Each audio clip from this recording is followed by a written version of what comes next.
There is a flicker of hope igniting within a baby boy's heart somewhere. Glowing, growing, showing. There is a glimmer of expectation in my grandmother's eyes, who sobs in silent prayers. Breathing, leaping, leaping. There is a plethora of responsibility that resides upon my rigid shoulders.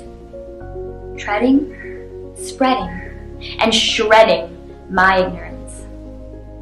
COVID-19 came into our lives approximately 4 months ago and turned it upside down, forcing us to take the roller coaster ride of our lives that we never bought the ticket for.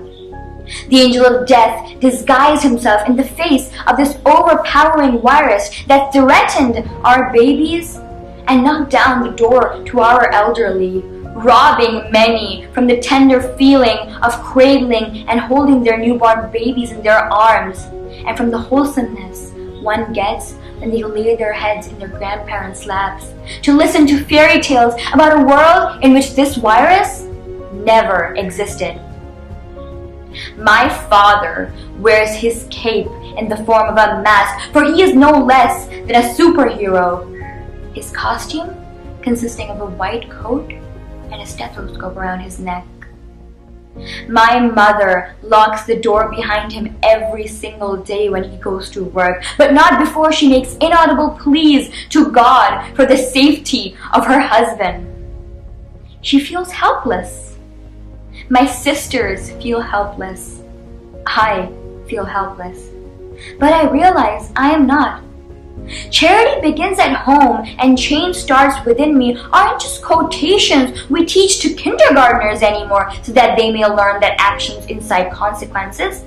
Rather, it is what resides upon us in the face of a responsibility that each and every one of us needs to embody if we want to unite against this virus. I will not blame my government for failing to stop the spread of this disease.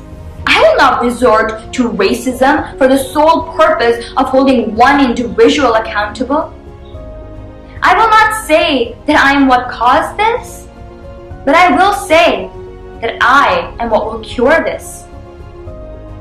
Before I condemn anyone else, I will condemn myself, because the first step towards solving a problem is realizing that we have one.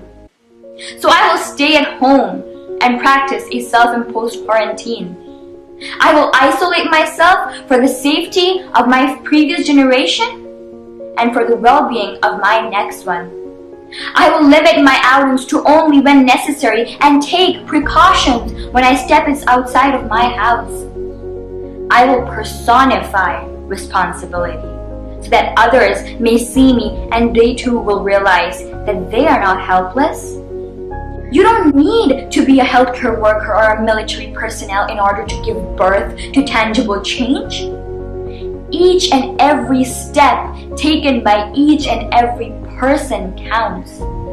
Because the sooner we realize that it is not us against the people in power, rather it is us against the virus, the sooner we will be able to combat this.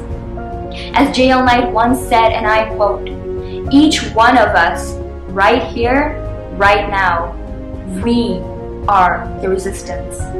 Because the sooner we pick up one individual crayon for ourselves, the sooner we will be able to come together and color this world once again with light, life, and love.